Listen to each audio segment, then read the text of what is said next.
From the heart of the jungle to the depths of the ocean, nature hides predators that strike fear into the bravest of souls. In today's video, we'll dive into 8 terrifying animal encounters that will leave you frozen in place. These aren't just tales of survival, they're moments where the line between life and death is drawn by nature's fiercest creatures. Stay tuned, if you dare, and subscribe the channel for more such content. I am an outdoorsman. I'm very experienced in hunting, camping, hiking, and general survival. I'm very familiar and used to wildlife, and I was charged by what I believe was a cryptid called a dogman. It charged me and my cousin. It was not a bear cannot move how it did, and it was not a normal wolf, as they can't comfortably run on 2 legs, whereas what charged us seemed natural at doing. I can elaborate further if you wish. This happened around June or July of 2007, I believe. I was around 17 years old and more cocky then, but still somewhat knowledgeable of the outdoors. My family used to own a cabin in NW, Wisconsin. I basically grew up there in the summer. I knew the woods well, but at night it was wise to stay in the cabin or at least by the bonfire by the beach, because of bears, wolves, and cougars. One of the creepiest things was, if you were having a bonfire, the tree line was visible from the fire pit and beach, and at night you always felt like you were being watched from that tree line. But during the day the woods always seemed normal, not so creepy, that is until this incident. So this happened somewhere between 1200 to 1400. Me and my cousin were having an airsoft battle. I was in full woodland camo, he was not. I retreated onto the ATV trail into the woods for a tactical advantage, and our battle took us about 200 meters into about a third of the way up the trail. We had enough at this point and were standing at the edge of a clearing on the trail talking, and he was maybe 10 feet from me. When I decided to mess with him, I shushed him and said, "We're being watched." He froze. Then I realized the woods were dead quiet, and I got spooked and started scanning the tree line and the other edge of the clearing from left to right when I saw it. Its teeth gave it away. It was panting and staring at my cousin. I don't expect you to believe me, but what I saw was a wolf as big as a black bear, at least 300 pounds, but it wasn't normal. This wolf was on 2 legs, crouching next to a tree with its arm grasping the tree, grasping with a clawed hand. It had reddish-brown fur. I told my cousin that, "We have to go," and next thing I know he is sprinting, and I look back at Wolfie, who had locked on and sprinted a few steps on 2 feet, and then I turned and ran. When it looked like Wolfie was dropping to all 4s, it charged us and sounded right on our asses, barreling through the brush, but for whatever reason let us go when we broke out of the tree line and headed for the cabin. What stuck with me the most was the sheer size. Wolfie appeared to be nearly 7 foot tall when upright, and that where it should have had front paws it appeared to have large clawed hands. Now I'm not sure how to explain it away rationally.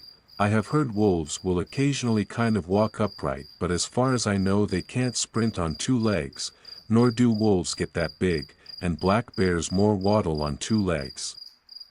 The closest description is silly, a werewolf or dogman. I was stationed in Japan for 3 out of the 6 years I was in the Navy.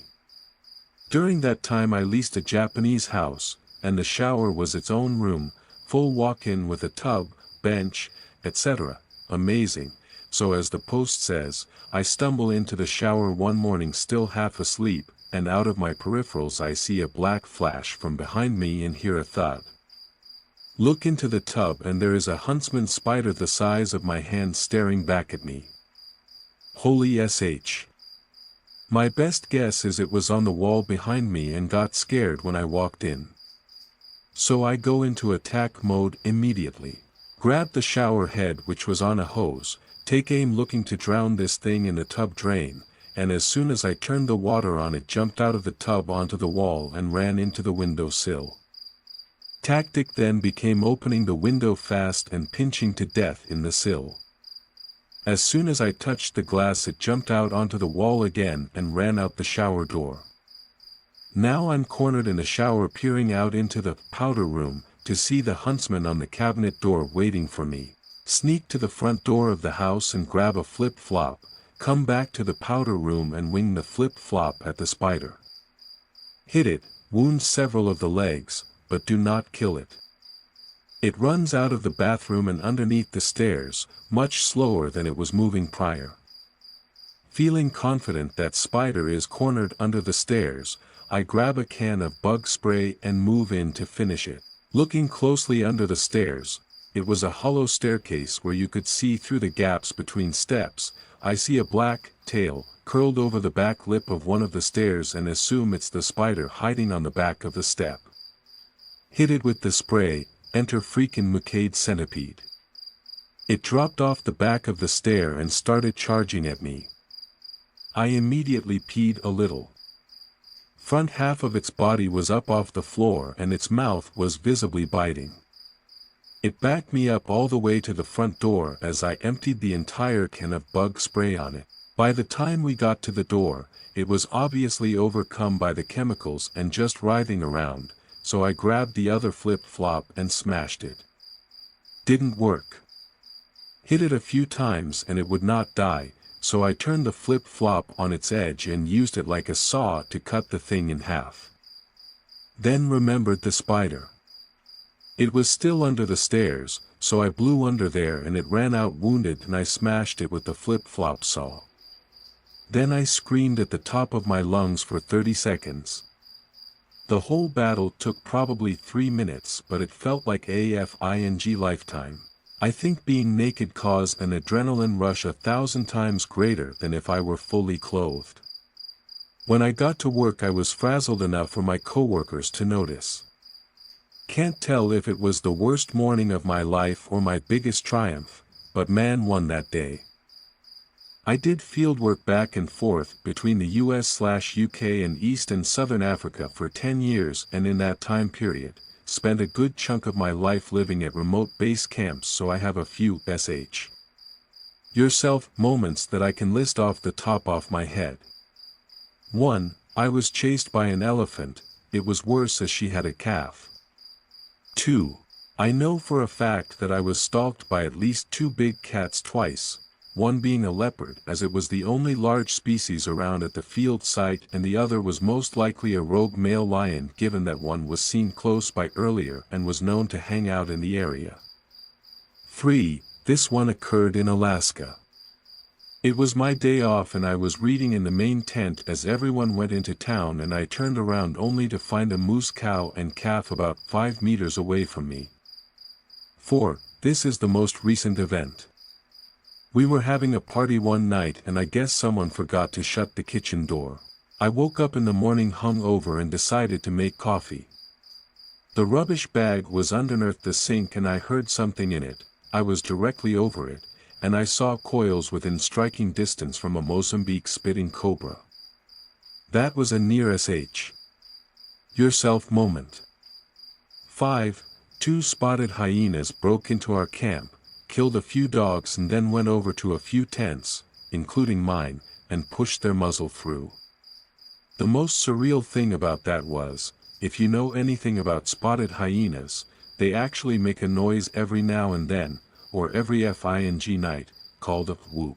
It's insanely loud. One of them actually made that noise. It hurt my ears, but interestingly enough, it turns out that there is actually a growl that is always made directly after the whoop.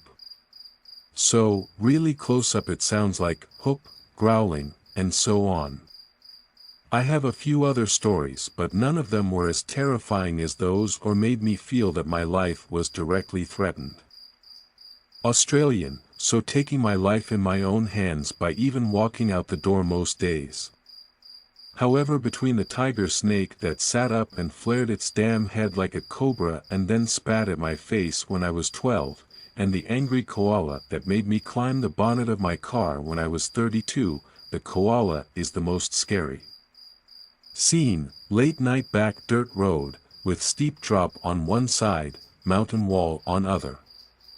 Big fat koala in the middle of the road, scratching its butt with one death claw, while the other shoved leaves into its mouth and glared at me with its beady eyes as it willfully ignored my horn. I was tired and grumpy, so got out and started yelling it at and flapping my arms. Big mistake. The damn thing growled and lunged towards me. Now koala arms are longer than you realize, and they are tipped with death claws that can plunge into hardwood. So I ran back to my car, but wasn't going to make the door. Instead I lunged at the bull bar and climbed onto the bonnet. Death Claws McGee followed, swinging up like a monkey, still growling like the spawn of Satan's most STD-ridden teddy. I scrambled backwards and up the windscreen, drawing my legs back just in time to see the claws scratch down my windshield.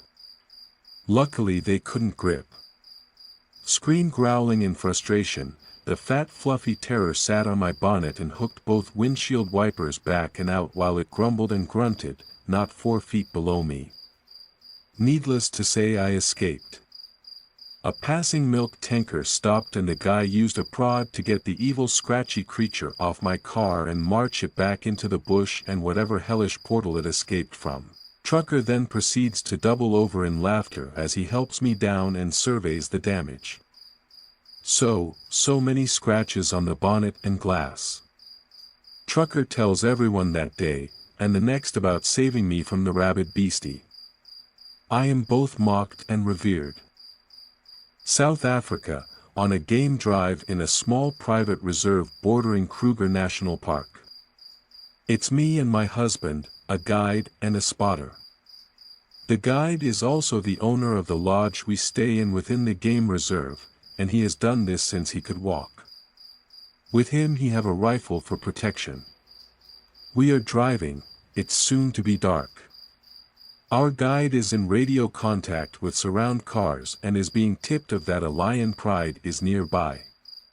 We tell him that we haven't seen any lions yet, and he's like, then come along, and he just exits the car and starts walking into the bushes. Like, are you for real? We join in.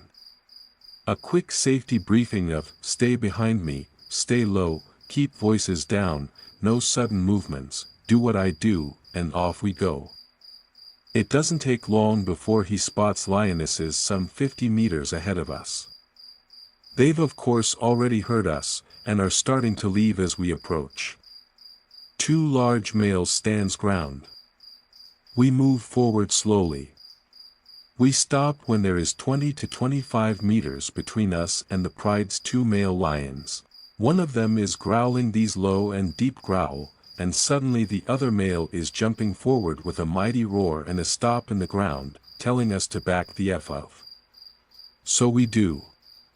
Slowly backing out of the bushes back to the car. Adrenaline still pumping, amazed as what we've just seen, we drive away, like 5 kilometers away, to a small lot to have a glass of red wine and watch the sun set. We are out of the car again here, standing in an open lot, used by the nearby lodges to go sunset watching with the guests. As it is dark, we enter the car to drive home. As we turn on the engine and the lights, the lion pride we had been watching earlier, walks out of the bushes and continues to walk past our car. They had no doubt been stalking us. Who knows if they had grabbed one of us had we been hanging around for a second glass. Still, the most terrifying animal encounter I've ever had, was that time a spider crawled up my neck and into my hair one time when I was watching TV on the couch. This is a true story. I remember it vividly. You may want to think I am making this up, but it really happened. When I was 5 we lived in a house in the middle of nowhere. It was about a half-mile or so down the road from a shut-down hotel, one of the larger ones the area in the Catskill Mountains, New York I live in is famous for. Anyway, about 1/2 between the hotel and our house was a playground built for the hotel. Just some swings, merry-go-round, seesaws etc. My sisters and I would walk to the playground to play, even though it was a good walk. Anyway, to get on with the story, one day we went to the playground and me and my sister who was 7 was on the merry-go-round being pushed around by my other sister who was 9 when she suddenly jumps on with us and kinda screams. I look around when spinning and I see 3 dogs about 150 or less feet away kinda moving towards us all slow. Normally this would be fun for a 5-year-old, but I noticed something was wrong with these dogs.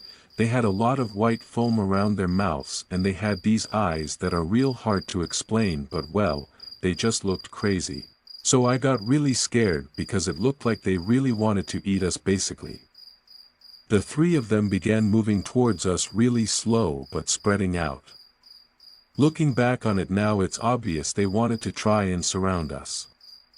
My sisters, yes both of them, began to nudge me in panic and telling me I had to do something. I remember this part vividly because I was the youngest and I asked, "Why do I have to do something? You're older than me," and my 9-year-old sister, remember I was about 5.5, said to me, "You're the boy, you have to do something to protect us." I will never forget that. Anyway, I had no idea what to do, so I said, "I'm going to throw a rock at them and we should run." So we got ready to run and I picked up a rock to throw. I remember the look of curiosity on what was clearly the pack leaders, the biggest dogs, face when I kinda slid slowly down to lay to pick up a rock, like what does this kid think he's gonna do?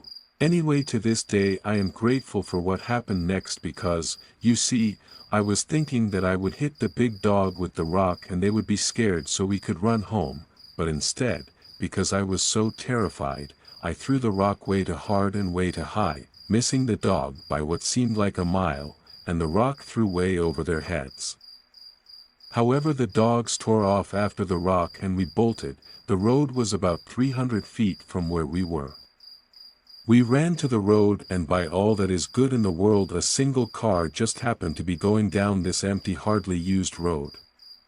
We ran into the middle of the road waving our hands and yelling, and the woman driving the car stopped it, and without even trying to explain, my sister opened her back door and we all just jumped into this lady's car. I remember her acting confused and saying, "What's wrong, are you hurt?" when she suddenly saw the dogs coming after us to her car. They had got to the rock to investigate, but when we started to run they took off right after us. We had maybe 100 feet in them when we got in the car. She screamed and hit the gas. My sister thanked her and told her we lived right up the road, and I was just crying for my mommy at this point. The lady dropped us off and then just drove away, didn't even speak to my mother or anything. She was terrified. Now you may think that the story ends, but no, it gets worse. We run into the house yelling and screaming, and as 3 young children are apt to do in a situation like this, basically not making any sense at all, though I remember my other sister, the 7-year-old, saying, "Stephen saved us." I can never forget that. It has stuck with me my whole life, and my mother doing the whole, "Calm down, everything is fine, you're home now" thing, when we see movement out of the back door. Sure enough, the 3 of them had followed the CR down the road, and were now outside of the house. The big one just sat right in front of the door, foaming at the mouth. My mother screamed and grabbed me in the crook of her arm, grabbed my 7-year-old sister by the arm, and yelled at my oldest sister to follow and threw us in the closet. She told us not to come out until she said so. We heard her banging pots and pans and yelling this like, "Shoo," and "Go away." Finally we heard her on the phone with the police and she came back and joined us in the closet and said we just had to wait. We heard the police car come with sirens and everything, and the sirens stopped and we heard the car park in the driveway. It was silent for what felt like forever, but was only a few minutes, and then we heard a loud gunshot, followed by many more gunshots and 2 men yelling. After a few more minutes there was a knock at the door and my mother left the closet, and about 15 minutes later she came back and said everything was fine and we had to go play in our rooms for the rest of the day and not to come out until dinner. I'm sure it was so they could clean up the dogs' bodies she didn't want us to see. After that we were never allowed to go to playground again, and we moved, I want to say, less than 2 months later. I would have to say that was my most terrifying animal encounter. I've stood 15 feet from a 350 pounds black bear, however that's not the most terrifying. One summer day I was working in my vegetable garden. We get a lot of mosquitoes here in the summer, so you need to put on some sort of bug repellent or you get eaten alive. I had recently bought some all-natural bug repellent made from citronella and lemon oil or something. I coated my legs, I was wearing shorts, and arms, as well as the back of my neck and face. This stuff works great. I didn't get bit at all. I was outside for hours and the mosquitoes left me alone completely. I walked back inside to my room. I figured I would take a shower and get cleaned up. My cat walked towards me as I was about to head to the bathroom. Now she is a very friendly cat. She can play hard, but she's never been overly aggressive in any way. As she often does, she leans in to rub against my ankle to greet me, except this time she pauses and sniffs my leg. I watched, puzzled as her ears went back, and her hair stood straight up. Before I could form the words, "What's up, girl?" she wrapped her front paws, claws out, around my calf and buried her teeth into the muscle, all the way to the gums. This was not a play bite by any means. When I instinctively grabbed her, it only made her lift her back legs and rake my shin over and over at what I can only describe as a blood rage that would make Wolverine blush. The whole time making noises like something out of a horror movie. It took me grabbing a handful of the scruff of her neck and another handful of whatever I could grab on her back to pull her off. She sped off under the bed and growled at me from a distance. The attack was so bad I had to go to the emergency room. The bite was the worst part. My leg got infected and swelled up to twice its size. Once home from the hospital, I decided to hop on Google. TL cats have an aversion to citronella, sometimes even extreme reactions. Threw away the bug spray. Still have the cat, just slightly more respect for her power and ability to kill me in my sleep. At Havasu Falls in Arizona. Beautiful locale, but it requires passing through the Havasupai village of Supai, where feral dogs were everywhere and pestered tourists for food. Any remotely experienced hiker would know not to feed the dogs. However, some other group of campers thought it'd be novel to feed about 5 or 6 of them as they walked from the village to the campground, near where the actual falls are located. This is about a 2-mile walk. So, the campground, which had barbed wire intended to keep the dogs out, suddenly had 5 or 6 of them inside. Of course, the oblivious campers, once done with the novelty of the dogs, just retreated inside their tents once the novelty wore off. I saw this as I entered but figured they would be no big deal. Part of me wanted to chastise the other campers, but I figured what's done is done and I'd probably encounter the campers later and didn't want any awkwardness. Anyways, after I set up camp and as night fell, I decided to go the falls for some sunset pics. My brother stayed behind in the tent. As I walked to the falls and took pic, I didn't see any dogs. However, while taking the pics, I encounter the dogs again, who come down an embankment towards the falls and basically surround me expecting food. I ignore them and decide to just walk back towards the campground. The majority of the dogs got the hint and left me alone. However, one black and white, blue-eyed F of a dog lunged at my ankles and bit me. I was just in shock, honestly, at first. Before I could even think of what to do, it lunged at me with its paws before biting me again in the ankle. I had never had dogs, so I wasn't sure what to do, so I just ran away in panic. This was the wrong thing to do, apparently, as the dog just gave chase and nipped at my ankles the whole time. There was a sort of embankment in front of me to get back to the trail towards the campground. I figured I couldn't get up it without being bit again.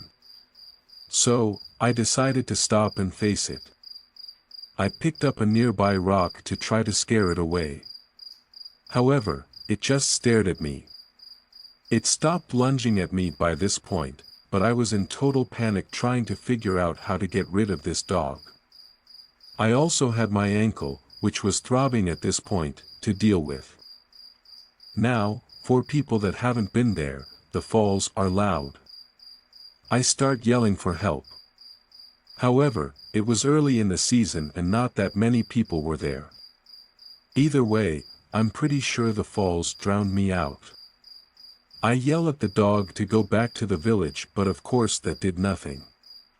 So, eventually I just start walking backwards, making thrusting motions with the rock. Even though the dog had bit me, I didn't want to hurt it, mostly in fear that it would ramp up its aggression. I managed to get up the embankment doing this odd motion of walking backwards and making thrusting motions with the rock. I do this whole backwards walk all the way to the campground and my tent, where my brother comes out and shoos the dog away. We had some Johnny Walker Black with us and use that to clean the dog bites. Of course, my brother is laughing and calling me up the whole time. The next time you venture into the wild, remember, nature has its rules, and not all of its creatures welcome intruders. Thanks for watching, and don't forget to subscribe and hit the bell icon for more spine-chilling encounters. Stay safe. If you can.